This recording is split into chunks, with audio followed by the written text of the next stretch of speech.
Hello दोस्तों, स्वागत है आप सबका आपके अपने YouTube channel in health study पे। मैं मणि प्रकाश आज शुरू करने जा रहे हैं हम नया चैप्टर। अगर दोस्तों आपने पिछला लेक्चर नहीं देखा है तो यहाँ पे मैं आई बटन का लिंक दे देता हूँ, आप अगर चाहें तो वहाँ पे जाके पिछला वीडियो देख सकते हैं। दोस्तों आज शुरू करने जा रहा हूँ मैं terminating and non terminating repeating decimal. दोस्तों आप सबको पता है कि रेशनल नंबर होता क्या है।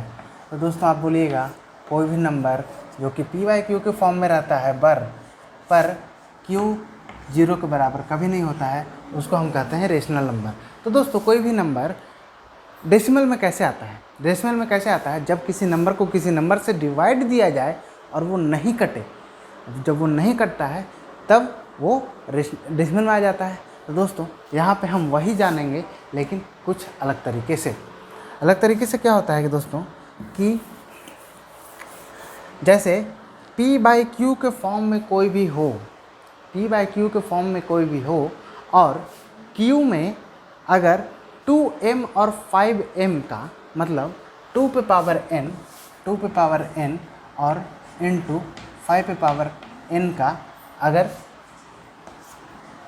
ये टर्म आता है डिनोमिनेटर में, तो समझिए कि वो टर्मिनेटिंग डेसिमल है।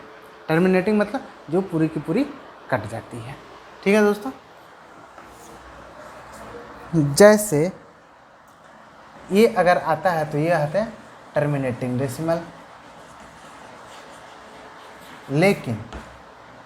लेकिन जिसमें 2 पे पावर n और इंटू 5 पे पावर n अगर नहीं हो, जहाँ पे नहीं हो तो उसको कहते हैं non terminating repeating decimal.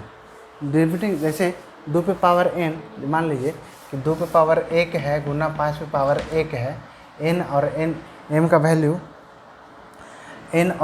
Value मान लीजिए ये m है, ये m है और ये n है। 2 पे पावर n और m के तो 5 दूनी 10 हो जाएगा। तो किसी भी नंबर को अगर 10 से डिवाइड दीजिएगा तो क्या होगा 0.8, ये कट जाएगा पूरा, यहीं पे कट गया। लेकिन अगर ये नहीं हो, मान लीजिए कि 8/3 हो, 2 पे पावर n और 5 पे पावर n तो यहाँ पे नहीं है, तो ये नहीं है तो ये डेसिमल तो आएगा ही, लेकिन non terminating and repeating decimal हो जाएगा। रिपीटिंग मतलब बार बार आने वाला, उसको हम कहते हैं रिपीटिंग डेसिमल। ठीक है दोस्तों, तो इतना तो आपको समझ में आ गया होगा। अब देखिए आगे क्या है वो देखते हैं कि जैसे कि 33/50।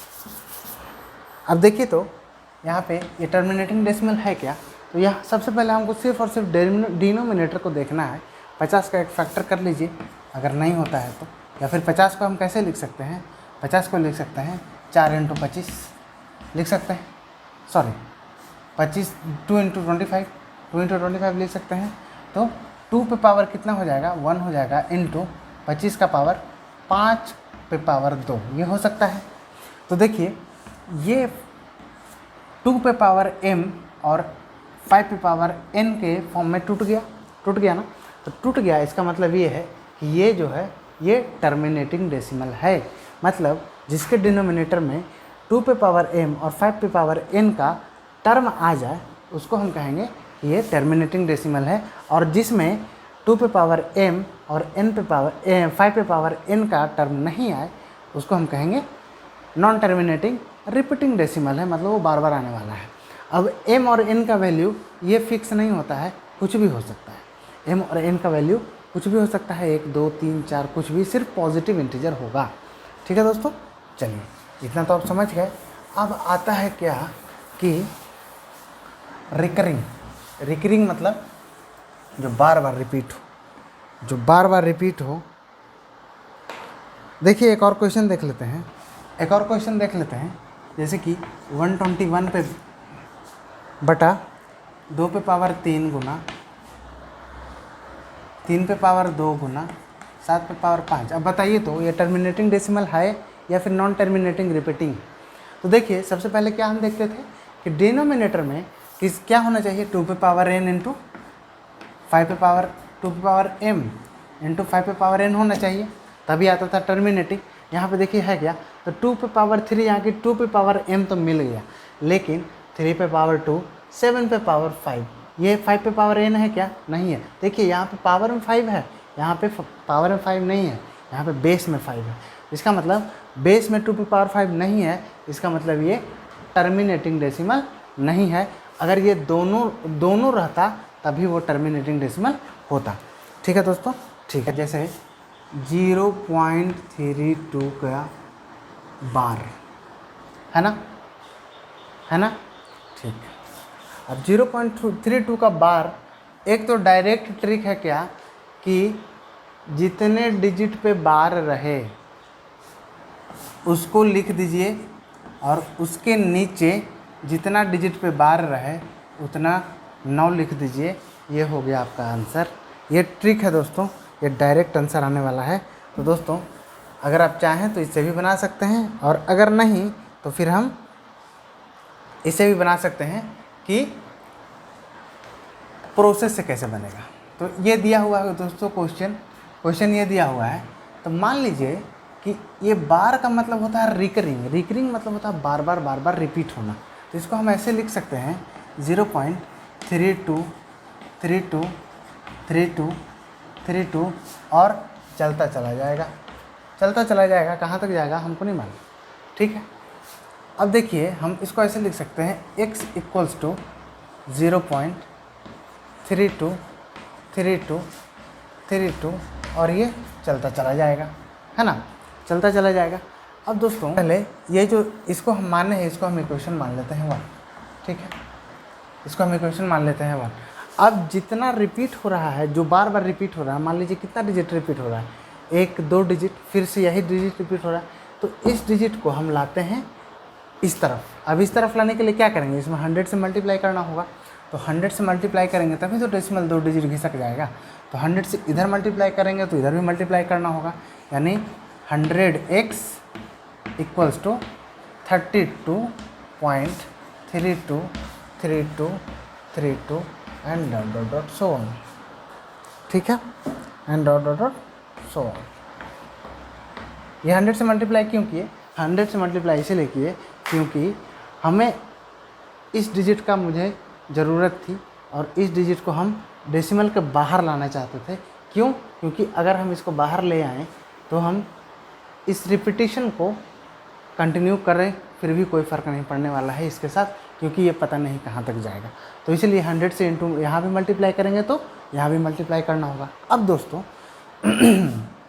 इस दोनों इक्वेशन को सबट्रैक्ट कर लेंगे, सब्ट्रैक्टिंग इक्वेशन 2 and 1। तो अगर सब्ट्रैक्ट करेंगे दोस्तों तो देखिए यहाँ पे 100 है, यहाँ पे 1 है, तो इसको माइनस करेंगे तो कितना आएगा 99x। अब देखिए यहाँ पे 32 है, यहाँ पे 32 है, यहाँ पे 0 है, तो 32 में 0 माइनस होगा तो कितना होगा, 32 में 0 माइनस होगा तो 0 होगा। और डेसिमल के बाद यहाँ पे 32 3 2 है, और यहाँ भी 3 2 पता नहीं कहाँ तक है। तो ये सारा का सारा सेम डिजिट है, तो सेम डिजिट माइनस होगा तो 0 हो जाता है। अब देखिए आ गया क्या, 99x इक्वल्स 32। अब x का वैल्यू कितना आ जाएगा 32/99 आ गया ना दोस्तों। अब देखिए यही चीज़ हम डायरेक्ट किए थे कि जितना पे बार रहे उसको लिख लेना है डिजिट को, और जितना डिजिट पे बार रहे उतना 9 लिख देना है। आ गया वही चीज़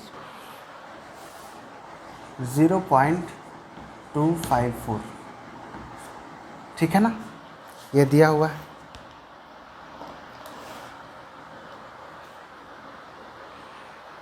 अब देखिए ये दिया हुआ है, इसका एक अलग ट्रिक है। कितना डिजिट है, कितना डिजिट पे बार है, ठीक है। तो सबसे पहले जो डिजिट है वो लिख लेंगे, 254 लिख लिए। अब जिस डिजिट पे बार नहीं है उसको माइनस कर लेंगे, माइनस कर लिए जी, ठीक है। अब डिनोमिनेटर में क्या लाएंगे, जितना डिजिट पे बार है उतना 9 लिख देंगे। कितना डिजिट पे है, 2 डिजिट पे है, और जितना डिजिट पे बार नहीं है उतना 0 हो जाएगा। तो दोस्तों इसको माइनस कीजिए तो 252/9 990, ये हो गया क्या, अगर इसको काटिएगा तो काट के क्या आएगा 146/495, ये आएगा, यही आएगा 495 आएगा। तो दोस्तों ये तो है ट्रिक वाला। अब चलते हैं प्रोसेस से, ठीक है। तो मानते हैं कि लेट x इक्वल टू 0.254, ठीक है। अब इस सारे डिजिट को, जितना डिजिट दिया हुआ है उसको हमको इधर लाना है डेसिमल के। तो क्या करेंगे, पहले 10 से मल्टीप्लाई करेंगे, 10x इक्वल टू 2.54 पे बार चल जाएगा। अब फिर इसको भी तो लाना है, तो 54 पे बार मतलब क्या होता है, 54 पे बार मतलब रिकरिंग मतलब ये 54 जाते चला जाएगा पता नहीं कहाँ तक। तो क्या करेंगे, इन दोनों को भी इधर ले आते हैं। तो 2 डिजिट है, 2 डिजिट को लाने के लिए 2 बार मल्टीप्लाई करेंगे, मतलब 1000 इंटू x इक्वल टू 254.5454, यानी कि 54 पे बार भी लिख सकते थे, कोई परेशानी नहीं है। अब इसको ये बार है 254, इसका मतलब कि इसको ऐसे भी लिख सकते हैं 2.545454, इसको इक्वेशन मान लेते हैं 1।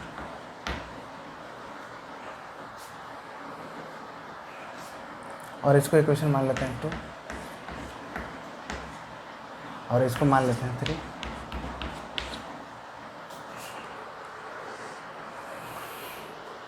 ठीक है।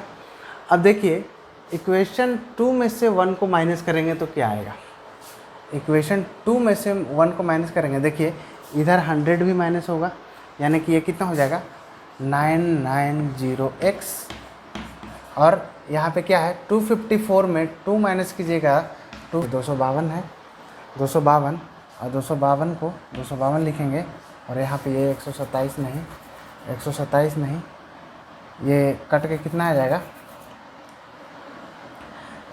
126445, ये कटेगा तो क्या आ जाएगा 126445। देखिए दोस्तों ऐसे भी उतना ही आया और ऐसे भी उतना ही आया, ठीक है दोस्तों आगे चलते हैं। अब दोस्तों एक क्वेश्चन है 0.12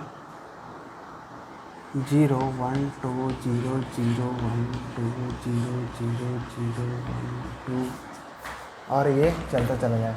तो बताइए दोस्तों ये क्वेश्चन है कि 0.12 इस तरह से करके, तो बताइए ये टर्मिनेटिंग है या नॉन टर्मिनेटिंग, मतलब रेशनल है या इरेशनल।